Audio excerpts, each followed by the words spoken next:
Bom dia, meus amigos, boa tarde, boa noite. Hoje nós vamos começar um assunto, um pouco controvertido, a respeito por que os padres não casam no Brasil. Por que os padres no Brasil praticam o celibato? Opção de vida ou imposição? Os teólogos Jesus Horta e Leonardo Boff têm argumentos fortes para sustentar as duas versões de um mesmo problema. Horta, que é professor da PUC, garante que o celibato não é obrigatório e lembra que as igrejas católicas dos países orientais, como a Rússia e a Romênia, onde os padres são casados, exercem seu mistério legitimamente. Somente no clero latino, de origem europeia, é que o celibato é recomendado e não imposto. Não existem razões teológicas para as leis do celibato, mas bons argumentos criptológicos e eclesiásticos. Cristo não casou e o apóstolo João também não. Além disso, somente com o celibato é possível exercer completamente os mistérios sem impedimento de razão familiar ou econômica. Quando um padre deixa a igreja para se casar, acontece uma mudança radical em sua vida e dos fiéis. Por isso eu acho que ele deveria ficar pelo menos uns 10 anos afastado. O ex-frei Leonardo Boff concorda em parte com Horta. Ele acha que o celibato é válido como opção pessoal, mas critica a obrigatoriedade. Ele explica que quase todos os apóstolos de Cristo eram casados e foi no Concílio de Elvira, no ano de 306, que estabeleceu-se que os sacerdotes não poderiam ter relações sexuais nos dias de culto. No início não tinha problema, porque os cultos aconteciam uma vez por semana. Mas quando eles passaram a ser diário, ficou impossível. A restrição foi se ampliando aos poucos, até quando, em 1123, no Concílio de Latão, passou a ser total. A obrigação nasceu da centralização da igreja. O poder autoritário não sabe conviver com a ternura e com a afeto. O salário do padre no Brasil é de R$ 2.476,27 a R$ 6.450,76 o teto máximo. O que acontece quando o padre quebra o celibato? No caso de uma relação de pecado, escandalosa com outra pessoa, o sacerdote deverá ser admoestado para alterar os seus comportamentos. E se depois de admoestado para alterar o seu comportamento, se continuar no pecado e no delito, deverá ser suspenso. E mais grave sua atuação, deverá conhecer a pena de demissão do estado clerical. Se um dia o padre for africano ou oriental, esta lei pode ser mudada, como foi mudada no Concílio de Elvira.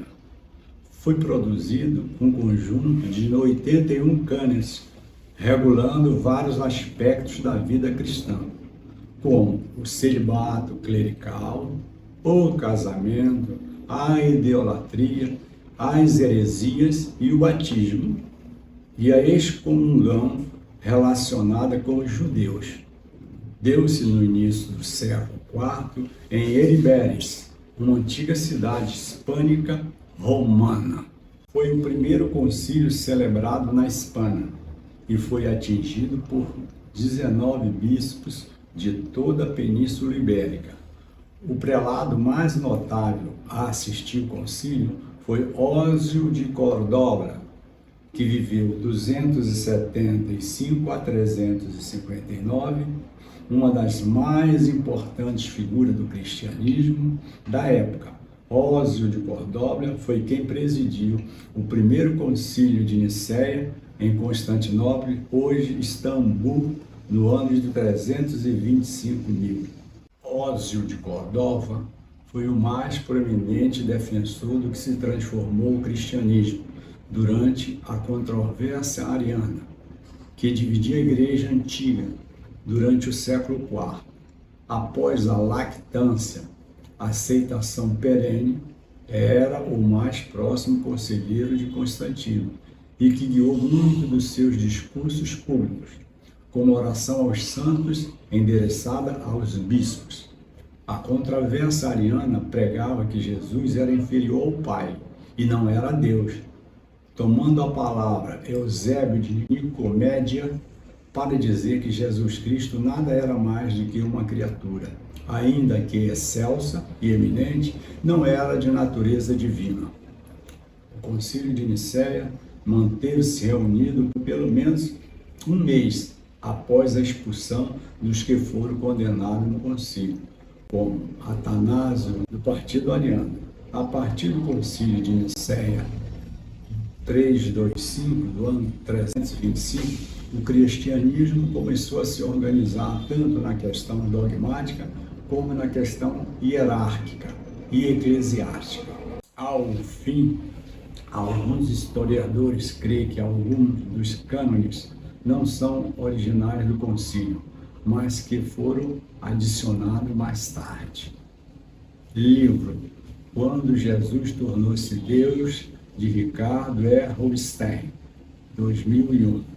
Fabíola Feitosa da Silva, Universidade do Estado do Amazonas, UEA, TFE, SEST, www.wikipedia.org, Vic Constantino, Jornal O Globo.